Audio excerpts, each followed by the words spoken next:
So I want to chat to you briefly about parenting God's way. I just want to briefly chat to you. In the spirit of this service, we focus on our children. I just want to briefly chat about parenting, as in how we parent as those who belong to Christ. It's not really a full lesson, but there are key things that I want us to look at.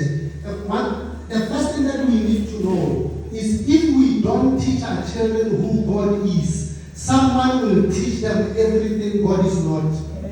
If we do not teach our children who God is, there are people out there who have committed themselves to distorting the image of God. If you don't dispense of the correct image of God, someone is going to teach your children the wrong image of God. And they will walk into your house and start telling you about a God you don't even know. But to be because you fail to teach your children who God is. Let's start by reading Jeremiah 1 verse 4 to 5. The Lord gave me this message. Jeremiah 1, 4 to 5.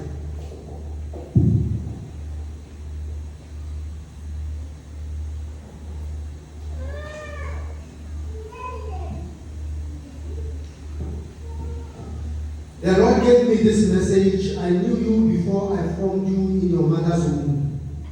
Before you were born, I set you apart and appointed you as my prophet to the nations. This story is told by Jeremiah himself from a conversation that Jeremiah had with God. Jeremiah had a conversation with God where he was giving excuses why he can't be being used of God at that time. And God, in and amongst the many things that he said to Jeremiah, God then said to Jeremiah, I knew you before I formed you in your mother's womb. This tells us of an existence before conception. That there's a storeroom of children somewhere in heaven. Don't ask me where it is, I have no idea. But from this scripture, it looks like clearly there's a storeroom full of children somewhere in heaven. These children have not been conceived by anyone as yet, but even at that time, God has already had conversations with these children. And he had had some agreements with them. And that's what he's saying to Jeremiah. Before you were even a thought in your father's head, I appointed you a prophet. That is why there's an existence prior to conception and there's an existence after the grave. Those two worlds we are not exposed to, but there is an existence as per this scripture before conception. And that existence is in God, and that's why God assigns tasks. This is what you will do, this is what you will do, and when you will do this. And then as parents, we then bear these kids and think it was our choice, and think they belong to us, and think we owe them. God says to Jeremiah, I knew you before your mother knew you. I knew you before your father knew you. How can your father and mother be the most important person in your life? They came later in the story, way later than me as God. So next time some of us are parents already, some of us are not. You will probably be a parent at some point, but please don't over-exaggerate the importance in your child's life. You came way later in the story. By the time you came in, God had already agreed with the child what the child is going to do. Amen. And with Jeremiah was going to be a prophet, and this was never negotiated with Jeremiah's parents. Just think about if you were married. You are told you are going to have a child. But this child is not yours. And this child is going to pierce your heart and die. And you can't say, but God, can I not have a child? Because I don't think I'm ready for what will happen to this child. So before our kids meet themselves, before they meet us, they will have had an encounter with God. We actually quite come late in the equation. And this conversation that has taken place between God and the child, I don't even know if it involves the context or the circumstances into which the child is going to be born. I don't know. And I don't know how children are born into the different circumstances they are born into. Some circumstances far much more difficult than others. Some circumstances easier. But there's one thing that I can tell you. Every child can have a conversation with God about what is it that He's bringing them here for.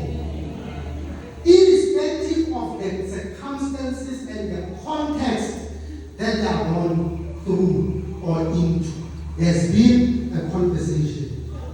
I don't know how God selects the parents, because like I said, it sounds like there's a storeroom full of children. I don't know if God goes like this one. Yeah. Now going to be my son. Let's see. Can you get me well? Okay. You look very nice, so I said you to be home. You look like a cheese boy. You are going to be white. I don't know how He decides the context of the children. But there's one thing that I can confirm to you. The context does not define the child. Purpose does. The context does not define the child. Purpose does. Don't burden your child with the description of his purpose. Purpose defining the child. I mean, there are children who had come from some of the worst circumstances, but they have gone on to become the best versions of human beings we have ever known, because it's not the context that defines the child. So sometimes we get caught up in our own little context and we forget there's a purpose bigger than our family, bigger than our culture, bigger than our interests, bigger than what we have or what we don't have. So as a parent, you are a partner with God in bringing to fruition the conversation that took place between God and the child prior to conception.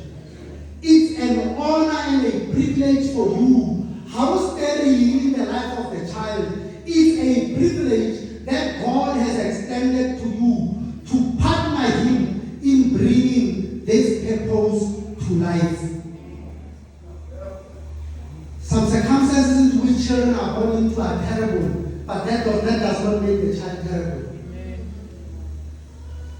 Some children are born out of mistakes, but the child is not a mistake, I can guarantee to you today.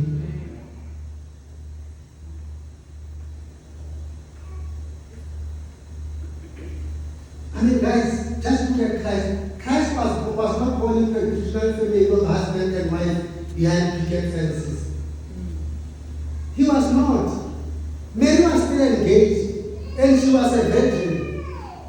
Christ was born into drama. Into drama. I mean, God would have picked a normal family of husband and wife who are known to be married by society and they are respected. God would have picked a family like that to bring forth Christ, but He didn't, because one of the things that He wanted you to know is that it's not context that defines the child, but His purpose. You probably assume Christ was born into a traditional nuclear family. He wasn't. Mary and Joseph were not even married when Christ was born. When Solomon was born, Solomon was a product of adultery between David and Bathsheba. They were punished for their sin, but that did not change the purpose of the child. The fact that Solomon was a product of adultery did not mean there was something wrong with him. There was something wrong with his parents, but for the child, that context did not define his purpose. His purpose was defined by God and God alone.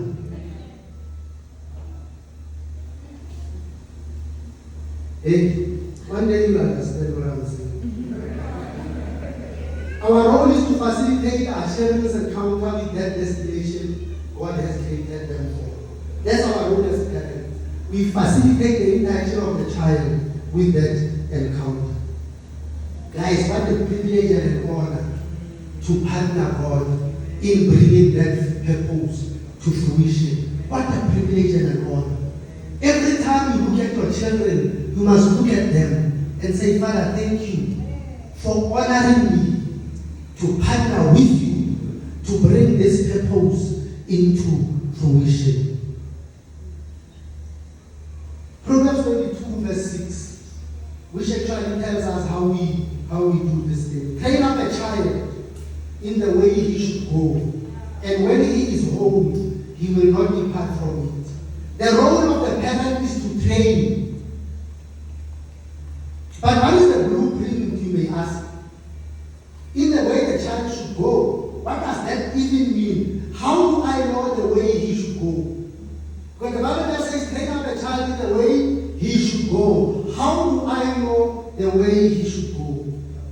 First, we dedicate the child to God and to the service of his kingdom. Direct him to the ways of God, but demonstrate the ways of God to the child. Demonstrate the ways of God to the child. I mean, Mansman who explains this with training. He explains it using the actual training. To say, we call the whole thing the train. You know, the train that's used for transporting goods or people, the train, trunk train. We call the whole thing the train. But the train is actually one thing. It's the machine that pulls all these cars. These things are actually called carriages or cars. They are not the train. The train is the one thing that pulls them. That's what the train is. So Mansman who says, when the Bible says train up a child, it means you do what you want your children to do. Because as soon as the train starts pulling, all the carriages will follow where the train is going.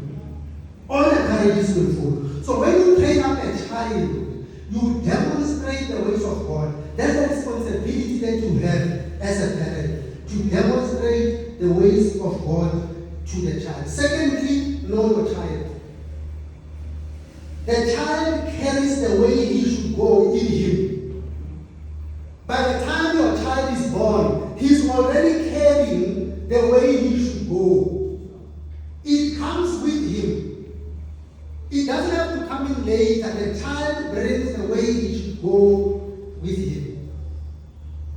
Remember, the decision was made by God way before conception, the way this child must go. And that was built into the child at conception. The way he should go is then built into the child. By the time the doctors slap him or her for the first cry, by the time you hold him up, you are not just holding a bundle of joy, you are holding a bundle of purpose. By the time that happens, you are holding a bundle of purpose. By the time they are slapping a bundle of purpose. This child comes into this world with everything that he must become, built into him. When you buy a car, they talk of extras, and they will say something like, "You want extras?" Stuff like that. Then the stuff that's factory fitted. Purpose is factory fitted. Factory fitted. It comes in with the package. Prayerfully observe the mental and physical abilities of your child. That's how you read what is in the child. Observe his physical and mental strengths. Because in every child, there is a special and peculiar power. In every child, there's a special and peculiar power. Because no one child is like the other. I mean, you all see with our own children. No one child is like the other. Because every single child carries in him a peculiar strength and power, which is meant to support him in becoming what he's supposed to be. Discover what your child's peculiar powers are. Develop them. As I said, because no And the Bible says when the child is trained in the proper way, though they may depart for a season, they will return.